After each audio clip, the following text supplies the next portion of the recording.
1920 Germany में एक बहुत फेमस राइटर थे बेरटोल्ट ब्रेcht करके। ड्रामेज, मूवीज़, प्लेज ये सब लिखते थे।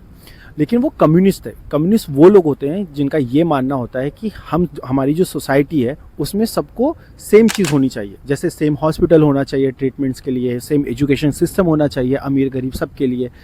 लेकिन उस टाइम पे ना हिटलर पावर में आता है, तो इनको ये चीज़ पता होती है कि हिटलर ये चीज़ नहीं मानेगा और इनको सज़ा वगैरह कुछ पनिशमेंट वगैरह मिलेगी, तो ये कंट्री छोड़ के यूएस भाग जाते हैं।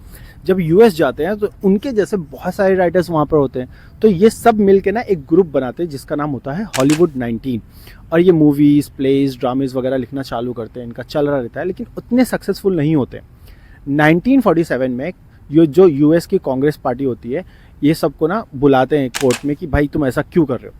इसलिए बुलाते हैं क्योंकि यूजुअली तुम खुद सोच के देखो, आज जो चीज़ें तुम खाते हो, पहनते हो, या जैसी आदतें हैं तुम्हारी, जो भी चीज़ है वो ज़्यादातर हम दूसरों से अडॉप्ट करते हैं, दूसरों से लेते हैं। मूवीज़ देखने जाते, कुछ पसंद आया तो हम वो करते हैं, गाने सुनते हैं, अच्छा ये बोल रहा है, ये कूल है तो मैं ये करता हूँ।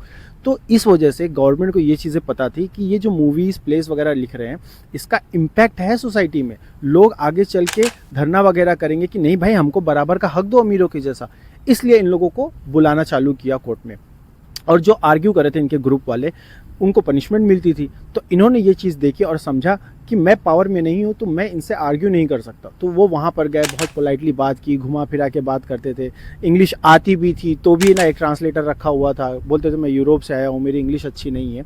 और घुमा फिरा के इतना टाइम वेस्ट किया कि जज ने बोला एक काम करो तुम जाओ, और वो वहाँ से चले जाते हैं।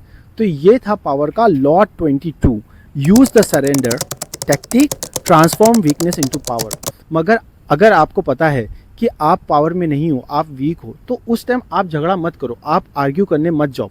उस टाइम का वेट करो कि जब आप पावर में हो, आपको पता है कि मैं सामने वाले को गिरा सकता हूँ या कुछ उसका नुकसान हो जाएगा, तभी आपको फाइट लेनी है। मेरी नज़र में ये अभी भी थोड़ा मैनिपुलेशन है, बट मुझे ऐसा लगता है कि बहुत सारी सिचुएशन में ऐसा करना ज़रूरी भी है।